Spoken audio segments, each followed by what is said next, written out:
ఇక్కడ ఉన్నంత అసమర్థత అధికారులు మరెక్కడా ఉండరని, లక్షల రూపాయల పన్ను బకాయిల్ని మాఫీ చేసేయడంలోనూ, మున్సిపల్ స్థలాల ఆక్రమణలను పట్టించుకోకపోవడంలోనూ, కౌన్సిల్ సభ్యులు చెప్పుకునే సమస్యలను ఏమాత్రం వినకపోవడంలోనూ వీరికి వీరే సాటి అని పిఠాపురం మున్సిపల్ కౌన్సిల్ సభ్యులు అధికారులను దుమ్మెత్తిపోశారు.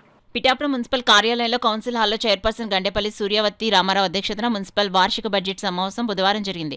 ఈ బడ్జెట్ సమావేశం ప్రారంభం అవ్వకుండానే ఎన్నో మీటింగుల నుంచి అడుగుతున్న తన వార్డులో కమ్యూనిటీ హాల్ నిర్మాణ అంశాన్ని కమిషనర్ విస్మరించడంపై నిరసన councillor Rayapureddy Pavani chairperson podium ముందు నేలపై బైఠాయించారు. వచ్చే సమావేశంలో పొందుపరుస్తామని కమిషనర్ చైర్పర్సన్ చెప్పినప్పటికీ తనకు స్పష్టమైన హామీ ఇచ్చే వరకు తాను లేవనంటూ భీష్మించి కూర్చున్నారు. అలాగే పట్టణంలో అధ్వాన శానిటేషన్ పనుల డబుల్ అసెస్మెంట్, కొన్ని ఇంటి పనుల లక్షల రూపాయల బకాయిలు మాఫీ, మున్సిపల్ స్థలాల ఆక్రమణలు, ప్రస్తుత మేనేజర్ వ్యవహార శైలి వంటి అంశాలను కౌన్సిలర్లు Rayudu Srinibabu, Talasetti Venkateswara Rao, TDP floor leader Alavarapu Nagesh, Kolla Bangarubabu, vice chairperson Pachimalla Jyothi Appalaraju, Pedapati Nageswara Rao, Bojja Jagadeeswari ప్రస్తావిస్తూ అధికారుల తీరుపై మండిపడుతూ వారిని దుమ్మెత్తిపోశారు.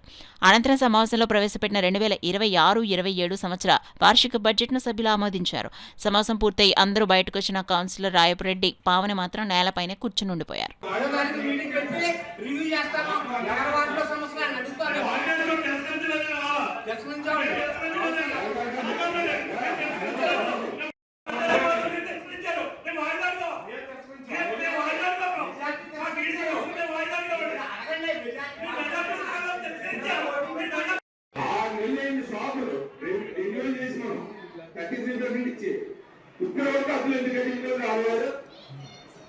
లాస్ట్ మీటింగ్ లో కూడా మిమ్మల్ని చెప్తే 4 రోజులు కట్టించుకుంటున్నారు, ఇవాళ కూడా కట్టించుకోలేదు. మీరు చెప్పినటువంటి విషయం లాస్ట్ మీటింగ్ లోనే ఆన్లైన్ చేయలేదని చెప్పారు సార్. 6 నెలలు బట్టి ఆన్లైన్ చేయలేదా? అదే దాని గురించే అదే సార్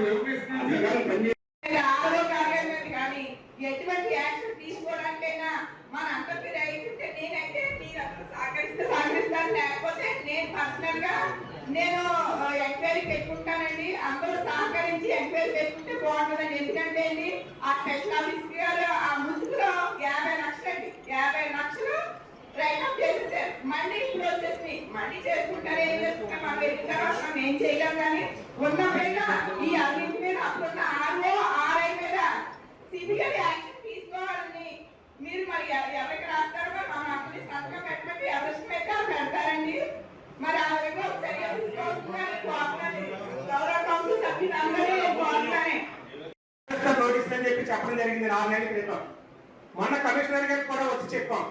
తర్వాత నేను వెళ్ళి టౌన్ ప్లానింగ్ మేడం గారిని అడిగితే మీ ఇష్టం చేసుకోండి, నేనేం చేయనని చెప్పాను. కదా కలెక్టర్ కంప్లైంట్ పెడతాడా, పెట్టుకోండి, ఏం చేస్తానని నేను అడిగాను.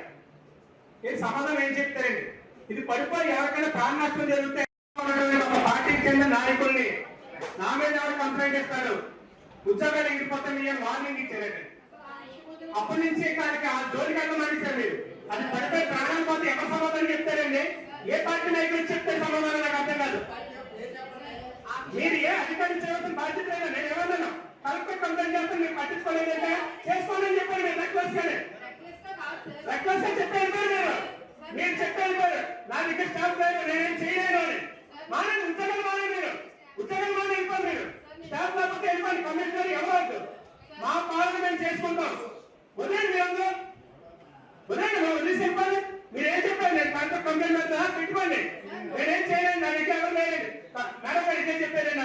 నా దగ్గర ఎవరు స్టాఫ్ లేదు, నేనేం చేయలేను. మీరు కలెక్టర్ కాబట్టి ఎవరికో పెట్టుకోండి వెళ్ళిపోయారండి.